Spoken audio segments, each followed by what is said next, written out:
I'm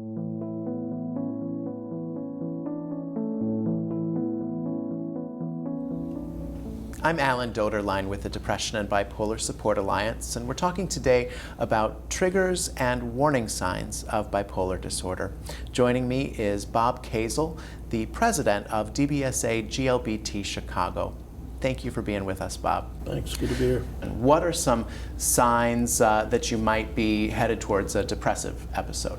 That I retreat from my friends, that I don't want to go out as much with them, that I maybe avoid their phone calls or avoid doing things with them that I liked to do before.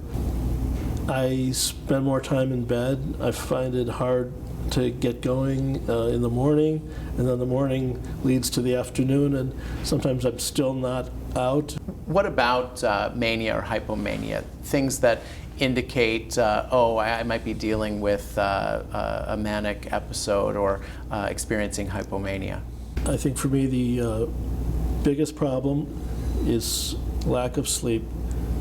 Discovering that I am only sleeping a few hours a night, and that I am not that tired during the day, and that I'm getting by on just a few hours each night, perhaps as little as 3 or 4 hours a night. I'm more antagonistic towards other people, that I have a shorter temper, that I'm really mistrusting people, that I'm actually mistrusting my doctor or my therapist, which is really a horrible place to be, because they're the people who you should really be able to trust completely.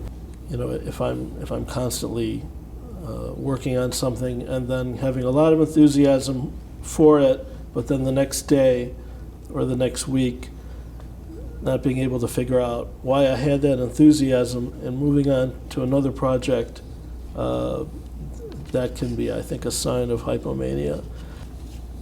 What are some of the early warning signs of psychosis related to mania? Starting to feel that things are a little bit unreal or a little strange, or that there are things in my environment that I can't explain, and having that bother me more than usual is often connected to stressful times in my life. I think it's really important for me and for everyone who starts to experience those things to be honest with our doctors and our therapists about it. It's one of the most difficult things in the world to be honest about those kind of things, because you're afraid that you're going to be put on a different medication, or that they're going to think that your treatment is not working, or that they're going to want to hospitalize you, or that they'll look at you in a strange way. But the alternative is sometimes just getting really, really worse and going into a full-blown manic episode, and it could take months to come out of it. What about drugs and alcohol as triggers? A lot of people who I've met, a lot of people who have come through my group do have, what the doctors call coexisting comorbidities. A lot of people in my group have substance abuse problems, either in the past or currently, alcohol or drugs. These are things that people do to help them feel better during depressions usually, or to help calm them down during manic episodes. And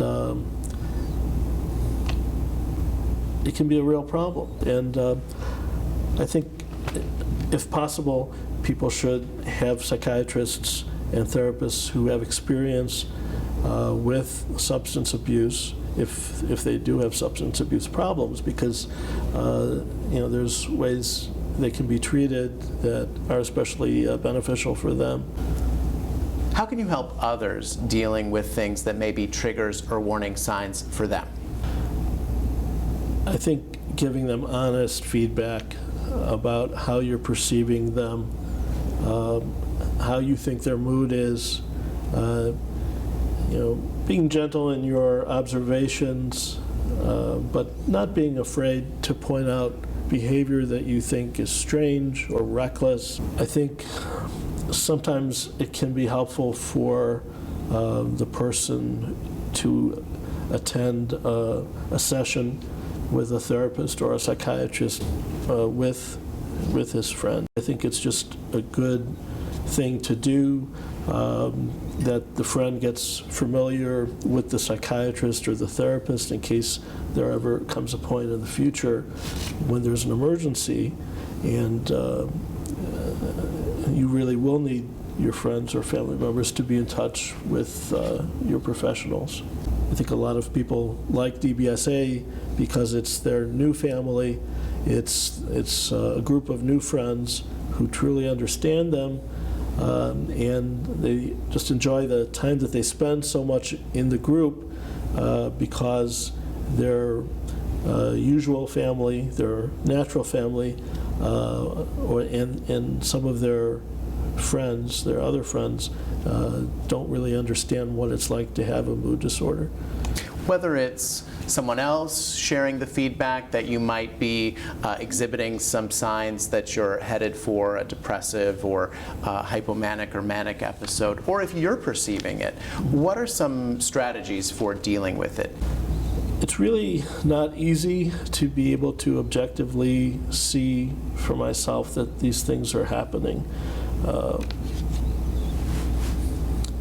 I think it's really necessary to rely on friends and relatives or DBSA chapter members who you see every week to give you feedback on how your mood seems.